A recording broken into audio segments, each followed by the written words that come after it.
Olá a todos e todas, sejam bem-vindos e bem-vindas aqui à MF3, Escola de Filosofia. Hoje, na minha entrevista sobre religiões e filosofias de vida à margem, eu converso com uma adepta da maçonaria mista, enquanto uma filosofia de vida, Eliane Sotero. Seja bem-vinda, Eliane. Boa noite, tudo bem? Obrigada. Perfeito. Obrigada pela oportunidade. Perfeito. O contexto dessa entrevista, para quem nos assiste, situa-se a partir da ciência das religiões, como campo científico que investiga os fenômenos religiosos e filosofia de vida, que é a chave que eu tenho feito uma leitura da maçonaria. O objetivo dessa entrevista é dar a conhecer um pouco desta filosofia de vida, maçonaria, especialmente a maçonaria mista. Enquanto hipótese do meu trabalho aqui de entrevista, considero que a falta de conteúdo sobre a sociabilidade, maçonaria, sobretudo com abordagem a partir da ciência das religiões, permite que narrativas fantásticas e, por vezes, distorcidas se propaguem sobre ela entre nós brasileiros. Eu espero, ao final dessa entrevista, a partir da fala, do testemunho de uma adepta, poder fornecer elementos informativos básicos desta sociabilidade para os profissionais de educação, nomeadamente professoras e professores de ensino religioso, no contexto da escola formal. O meu método, nosso método, é a entrevista semi-estruturada, como preconiza duas pessoas, dois pesquisadores, de nome Menga Ludic e Marli André, na obra Em Pesquisa em Educação, Abordagens Qualitativas. Pois bem, feito este disclaimer, que contextualiza nossa conversa aqui, Eliana, eu passo a primeira pergunta, que é a seguinte: como você descreveria a sua jornada até se tornar uma mulher maçom? Sou todos ouvidos para lhe escutar neste importante depoimento dos seus sentimentos e da sua história. Boa noite a todos. Bom, eu vou falar da minha trajetória, né? Basicamente, quando eu era mais jovem, né? Eu tinha meus 19 anos de idade. Eu fazia técnico em jornalismo e eu conheci, né, um amigo meu que fazia história na faculdade. Na minha época, nos 90, né, você fazer faculdade é algo assim, era algo, né, muito difícil. Não que hoje não seja, hoje, infelizmente, né, ainda é difícil para a classe mais pobre, né, poder fazer uma faculdade. Não que financeiramente, graças a Deus, eu tenho uma família que me deu o básico, né? Coisa que muitos não têm, o básico, né? O que é o básico? É você poder ter um teto, né? Onde dormir, onde comer e o aconchego familiar, tá? Eu tinha isso. E por ter isso, eu podia fazer um técnico de jornalismo, né? Porque eu não precisava ajudar em casa com a questão financeira. Então, essa verba que eu recebia, eu trabalhava já, eu podia, né, pagar meu próprio curso técnico. E aí, como eu fazia o técnico em jornalismo, eu conheci um amigo que fazia história. O nome dele é Alexandre.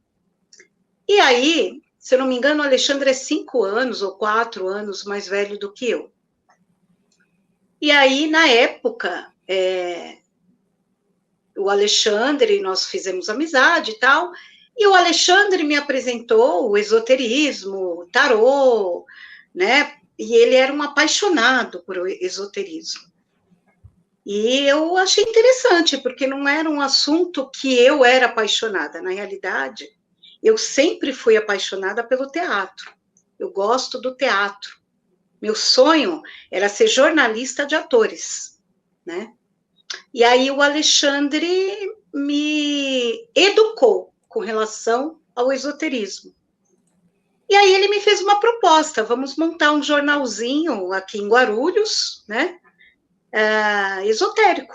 Era uma proposta dele, e aí ele me convidou para ser a redatora dele, para estar ajudando, para escrever, enfim. Nós tínhamos uma máquina de escrever, né? E o nosso tempo, e nós começamos a produzir, né, esse pequeno informativo, esse pequeno jornal, né? Mas nessa produção toda, nessa brincadeira, começamos a pesquisar sobre algumas religiões para colocar no jornal, assuntos esotéricos, né, para colocar no jornal, que era uma ideia do Alexandre. E aí o Alexandre também tinha um sonho, que era fazer o mestrado e defender a tese dele seria a maçonaria, né? E nós conseguimos o endereço da maçonaria mista na época, e aí batemos na porta, né, da maçonaria mista, e pedimos, né, para a venerável da época nos fazer uma entrevista a respeito da maçonaria. E aí ela disse assim, olha, eu não vou dar entrevista para vocês, porque a maçonaria mista é secreta. O que eu posso dizer para vocês dois é que posso entregar uma proposta e vocês entrarem para a maçonaria mista, né? E foi assim que eu conheci a maçonaria mista. Eu e o Alexandre, nós nos separamos como amigos, porque cada um seguiu o seu caminho, né? E aí eu entrei na maçonaria exatamente com 20 anos de idade, eu ainda nem havia feito 21, eu estava com 20 anos. E eu era muito nova, né? Fiz o primeiro grau, né? O primeiro ano na maçonaria, primeiro grau, mas devido a minhas outras buscas, como teatro, né? E namoro, aí casei, aí eu me afastei da maçonaria, né? Mas nunca parei de estudar, eu comecei a estudar vários livros, como Jorge Adum, né? A Vida Oculta na Maçonaria, por fora, né? Eu comecei a fazer associação, né, de livros filosóficos, filosofia com a maçonaria, né? O material que eu recebi no primeiro grau, mas o material que eu mesma pesquisei. Eu fiquei com essa paixão, só que eu fiquei afastada por um bom tempo, né? Porque aí eu casei, tive filhos, né? Tive filho, né? E aí depois, aos 36 anos de idade, eu retornei para a maçonaria, né? E aí, ao retornar para a maçonaria, então, eu acabei me dedicando para a maçonaria mista do Brasil, que me acolheu, né? E estou me dedicando há 17 anos nessa ordem. Espero ter respondido a primeira parte.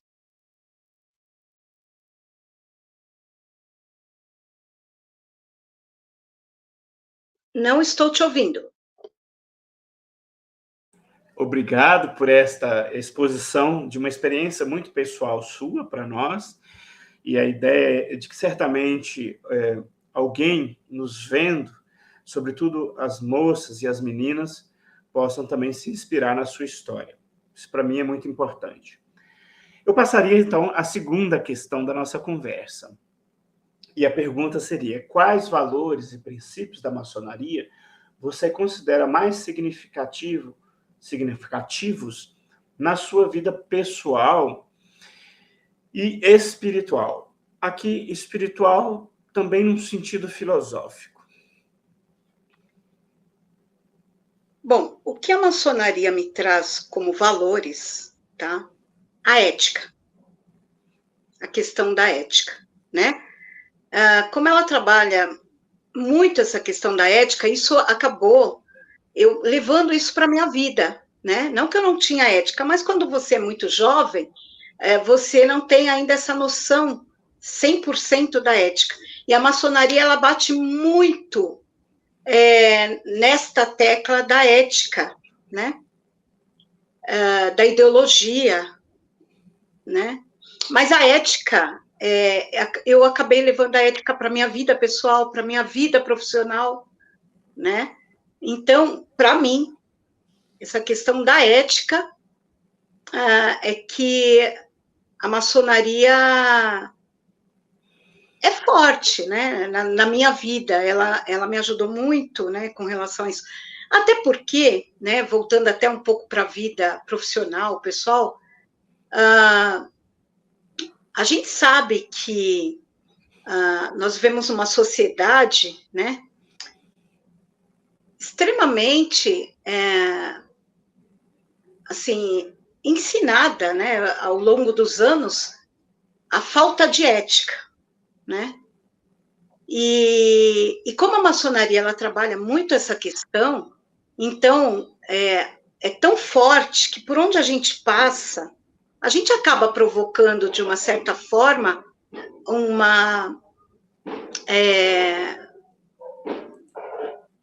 acho que os fogos acabaram chegando até aí, né? Não, está perfeito. É um Tá barulho de perfeito? fundo, seguimos a conversa. Ok. Então, e aí, nesse mundo, né, contemporâneo, onde se mistura a falta de ética com a falta de ética, né? A maçonaria, ela me traz isso. Essa questão de estar me cobrando esta ética, tanto na minha vida profissional, quanto na minha vida pessoal. E religiosa, claro.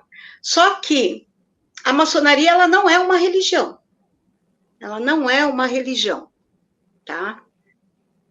E como a sua outra pergunta foi com relação à questão religiosa, né? Para organizar depois, eu formulo a pergunta. Então, a pergunta 3, de que maneira a maçonaria promove o diálogo interreligioso e filosofias de vida e a convivência pacífica entre as diferentes crenças? Essa é a pergunta 3, que agora você pode falar dela. Então, como a maçonaria não é uma religião, né? Eu, como membro, ou qualquer outro membro da maçonaria, ele pode ter a religião que ele quiser, tá? Ele pode ter a religião que ele quiser. O princípio da maçonaria é acreditar no único Criador, que é Deus, né?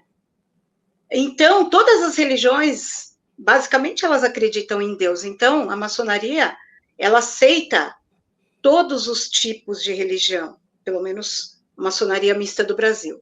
Ela aceita todos os tipos de irmãos, né? Nós chamamos de irmãos, de membros, que venham com qualquer tipo de religião, desde que ele acredite no Criador, que é Deus, né? Então, por ela ter essa, como que eu posso dizer? Por ela ser laica, né? E não ser uma religião, então nós, irmãos, nos respeitamos e aprendemos com o outro sobre a crença dele e temos o livre-arbítrio para acreditar ou não, mas respeitamos a crença do outro. E isso é ética. Isso é ética. Então, eu como maçom, eu não tenho direito, né, de dizer que a religião do outro não é correta, ou eu não acredito, é um direito dele acreditar no que ele quiser, eu tenho que respeitar a religião dele. Porque cada pessoa, ela tem o seu livre-arbítrio para ter a fé que ela quiser. Então, não cabe a mim, né, julgar ou impor. Então, a maçonaria, ela é uma escola iniciática. Então, o que ela me ensina? Ela me ensina exatamente essa questão, que é respeitar cada indivíduo com seus valores, princípios religiosos. Perfeito. Eu vou passar a quarta pergunta. Essa quarta pergunta tem duas questões. Em primeiro lugar, antes de fazê-la propriamente, é uma pergunta que, para os meus objetivos mais ampliados destas conversas, ela contribui e colabora para um dos objetivos de desenvolvimento sustentáveis da ONU, chamado 2030. O quinto objetivo, que é a igualdade de gênero. E ele diz o seguinte: alcançar a igualdade de gênero e empoderar todas as mulheres e meninas. E a pergunta de número 4 é: como mulher em uma tradição predominantemente masculina, quais desafios e conquistas você enfrentou dentro da maçonaria?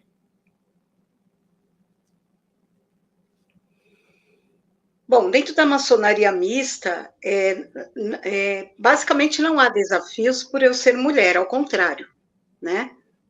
Não só mulher, porque nós aceitamos mulheres LGBTQIA+, tá? Eu não tenho este desafio por ser mulher, ao contrário, eu fui muito acolhida, muito bem acolhida, respeitada, né? E hoje, né, eu até exerço um cargo dentro de loja que é muito respeitável. Eu já exerci vários cargos.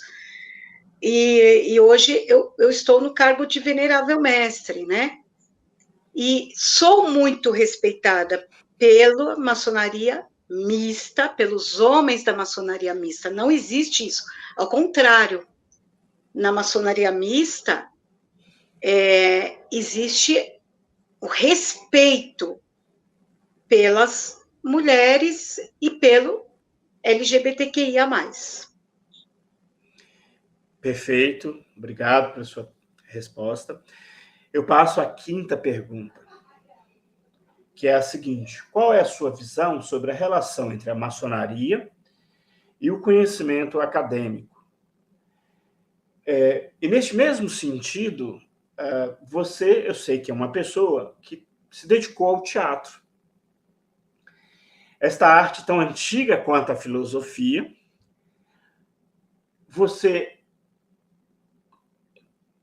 como essa arte do teatro se aproxima, como este saber se aproxima com as práticas ritualísticas da maçonaria? Então, essa é a minha quinta pergunta. Bom, o ritual eu não posso falar, mas eu posso dizer o seguinte, tá? Como eu sou do teatro, eu sou formada em teatro, eu sou pós-graduada eu fiz pós-graduação lato sensu em História da Arte, né? E Arte e Educação com a professora Rosa. Bom, o teatro, né, a arte em si, na arte, nós aprendemos tudo sobre mitologia grega, né? E a maçonaria, ela vem, mitologia grega e também a história da arte, né? Egito, Grécia, Roma, não só mitologia, mas toda a história do Egito. E a maçonaria, os seus símbolos, né? Eles são, dentro da maçonaria existe a história da humanidade ali, porque ela é nova, a maçonaria nós sabemos que é nova, ela vem depois da Idade Média, praticamente ela está ali, no final da Idade Média, né? Então, não sei se eu estou errada, mas pelo que eu estudei, é basicamente isso, né? Ela é nova. Então, a arte, de uma certa forma, ela, a história da arte, a gente estuda Egito, Grécia, Roma, né? E a maçonaria, toda a sua base é voltada para os antigos, né? A antiga Grécia, Egito, né? E toda a sua simbologia vem, né? Desses povos também, né? E então a maçonaria, por ela, estudo, é o tempo todo, né? Como eu disse, ela é uma escola iniciática, né? Ela é uma escola, ela não é uma religião, né? E é uma sociedade, ok? Então, todo esse, dentro da minha formação, ajudou exatamente para que eu pudesse não só entender a maçonaria, compreender, né? E estudar, né? Tem tudo a ver com o que eu estudei, a arte, o teatro, a dança, enfim. A história da humanidade, a história das religiões. Está sem som. Perfeito, desculpa. Compreendo perfeitamente quando você diz que ela é uma instituição nova. Eu comento aqui com o público em geral que quando a gente lida com 2.000, 2.500 ou até 3.000 anos de história, 300 anos é muito jovem. E eu uso essa expressão realmente com frequência em dizer que a maçonaria é jovem, mas é sempre preciso contextualizar nesta época de redes sociais, internet, que ser jovem não dura mais que um ano. Mas, de fato, em termos de ponto de vista da história, da historiografia, é um fenômeno social com 300 anos, ou que começa ali por volta de 1700 e pouco. Em termos mais objetivos, pode ter sido um pouco antes, é Sim. realmente muito recente, né? E eu compactuo contigo nessa expressão de um movimento novo, concordo. Porque nós temos dentro da maçonaria esse panorama muito mais alargado de conteúdos e de referência, e por isso novo nesse sentido. Porque a história, desculpa te cortar, né? É que a história da humanidade começa lá antes de Cristo, né? Lá na pré-história e Exato, etc. exato, Se exato. nós Também. formos, né? Assim, se a gente for levar em consideração a questão da ritualística do homem, do ser humano, ele começa a criar a sua própria ritualística lá na pré-história, né? Vai saber se esses segredos da maçonaria não vêm da pré-história, depois vem passando por Egito, Grécia, Roma e etc. Nós temos tudo isso dentro da maçonaria, né? Sem dúvida, sem dúvida. Eu encaminho, por gentileza, pode dizer. Não, perdão. Não, porém, né? Por isso que eu coloquei a maçonaria em si, ela inicia lá por volta de né? Após 1500, por volta de 1600, 700, por aí, né? Exato, exato. Eu encaminho para o encerramento da nossa entrevista. A ideia é exatamente ser pontual, pensando aqui no estudante, né, que tem a componente curricular ensino religioso entre o 8º e o 9º ano, entre 14 e 15 anos, ou entre 13 e 14 anos, melhor dizendo. Eu passo, então, ao encerramento, registro os meus mais sinceros agradecimentos à sua disponibilidade e amorosidade de poder partilhar a sua experiência conosco num canal aberto e público. Eu te devolvo a palavra para você manifestar suas considerações finais. De repente, alguma coisa que eu não perguntei nas 5 questões anteriores e que você acha importante dizer, e, na sequência, suas palavras finais para esta conversa. Olha, eu agradeço. Eu gostaria de pedir para que vocês entrassem no Instagram, quem tem interesse pela Maçonaria Mista do Brasil, entrasse no nosso Instagram, que é Maçonaria Mista do Brasil, tá? E ali vocês vão ter várias informações, inclusive o nosso WhatsApp, para você poder entrar em contato com a nossa, assim, com o nosso correio, para poder estar passando mais informações, etc. Se vocês tiverem interesse em entrar na maçonaria, tem que ser maior de 21 e gostar de estudar, porque essa é a base da maçonaria, é o estudo. Ok. Eu vou deixar na descrição do vídeo a forma de acessar lá o Instagram da Grande Loja Mista do Brasil. Muito obrigada. Eu que te agradeço e, enfim, até uma próxima conversa sobre este tema. E eu espero que o nosso público, o meu público do canal, possa gostar da conversa. Mais uma vez, um grande abraço e muito obrigado por sua disponibilidade. Obrigada.